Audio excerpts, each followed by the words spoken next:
Assalamualaikum warahmatullahi wabarakatuh. Perkenalkan, nama saya Rafli Ari Pratama dari kelas B D3 Akuntansi Fakultas Ekonomi dan Bisnis. Di sini saya ingin mempresentasikan hasil dari UAS saya. 1. Jelaskan pengertian pajak, teori pemungutan pajak dan jenis-jenis pajak. Pajak adalah pungutan wajib dari rakyat untuk negara. Ada 5 teori pemungutan pajak di Indonesia, yaitu teori asuransi. Menurut teori asuransi, pembayaran pajak diibaratkan seperti membayar premi dalam perusahaan asuransi. 2. Teori kepentingan. Dalam teori kepentingan ini, pemungutan pajak harus didasarkan pada kepentingan masing-masing warga. 3. Teori daya pikul. Teori ini menjelaskan bahwa pemungutan pajak harus berdasarkan keadilan dan disesuaikan pada bobot yang sama. 4. Teori daya beli. Teori ini menjelaskan bahwa pemungutan pajak dilakukan negara lebih pada fungsi mengatur dan memelihara kepentingan masyarakat. 5. Teori bakti. Teori ini menjelaskan bahwa setiap negara memiliki hak mutlak untuk memungut pajak. Maka dari itu, teori bukti ini disebut juga teori daya mutlak. Jenis-jenis pajak. Pajak penghasilan atau PPh, pajak pertambahan nilai PPN, pajak penjualan atas barang mewah PPNBM, bea materai, pajak bumi dan bangunan PBB, bea perolehan hak atas tanah dan bangunan BPHTB. 2. Jelaskan penerapan pengertian baik yang berasal dari Indonesia maupun dari luar Indonesia dalam perpajakan di Indonesia dengan memberikan contoh aplikasi pelaksanaannya. Dalam konsep PPN, objek pajak yang sebagaimana dimaksud dalam UU mencakup tambahan kemampuan ekonomis baik yang berasal dari dalam ataupun luar negeri. Hal ini berarti wajib pajak luar negeri dikenakan pajak atas pendapatan yang berasal dari dalam negeri yang dalam penerapannya diatur melalui UU PH pasal 26. 3. Saat ini hampir semua orang pribadi telah memiliki NPWP. Salah satu kewajiban dari kepemilikan NPWP tersebut adalah kewajiban untuk melaporkan SPT tahunan OP. Menurut Anda, apakah SPT tahunan OP akan selalu menunjukkan posisi kurang bayar? Tidak. SPT tahunan OP memiliki tiga kemungkinan posisi, yaitu lebih besar, nihil, dan kurang bayar.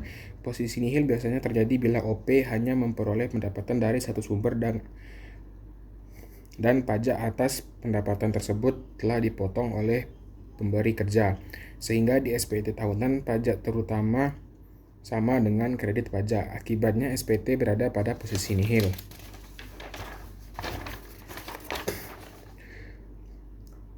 Posisi lebih besar dapat terjadi karena angsuran pajak lebih besar daripada daya terutang, karena pendapatan wajib pajak tahun ini tidak sebesar tahun-tahun sebelumnya. 4. Jelaskan beserta contoh apa yang dimaksud dengan subjek pajak dan objek pajak. Subjek pajak ialah orang pribadi atau badan yang ditetapkan oleh peraturan perundangan yang berlaku di Indonesia. Contoh subjek pajak yaitu seseorang yang tinggal di Indonesia, badan yang didirikan maupun domisili di Indonesia, orang yang menetap dalam kurun waktu minimal 183 hari. Objek pajak adalah penghasilan atau tambahan kemampuan yang diterima wajib pajak. Contoh objek pajak yaitu hadiah, pekerjaan, undian, maupun kegiatan sejenisnya.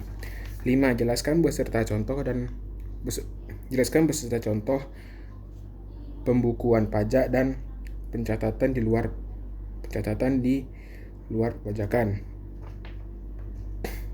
Pembukuan pajak adalah suatu proses pencatatan yang dilakukan secara teratur untuk mengumpulkan data dan informasi keuangan yang meliputi harta, kewajiban modal, penghasilan dan biaya, serta jumlah harga perolehan dan penyerahan barang atau jasa yang ditutup dengan menyusun laporan keuangan berupa neraca dan laborasi.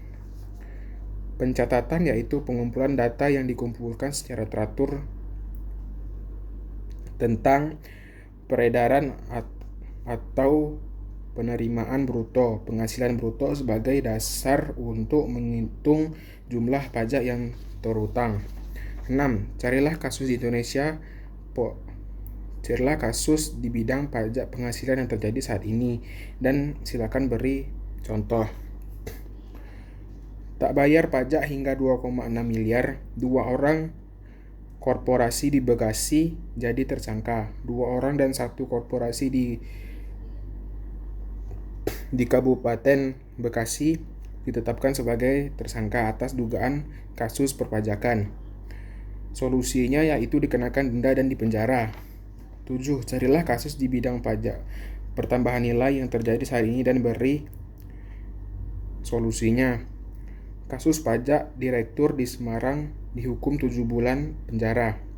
Direktur sebuah perusahaan jasa transportasi CV Bunyi Raja dihukum 7 bulan penjara dan denda 11 miliar terkait tindak pidana perpajakan. Terdakwa bernama Sotijono itu menyampaikan surat pemberitahuan SPT masa pajak pertumbuhan nilai dengan isi yang tidak sesuai dengan kenyataan.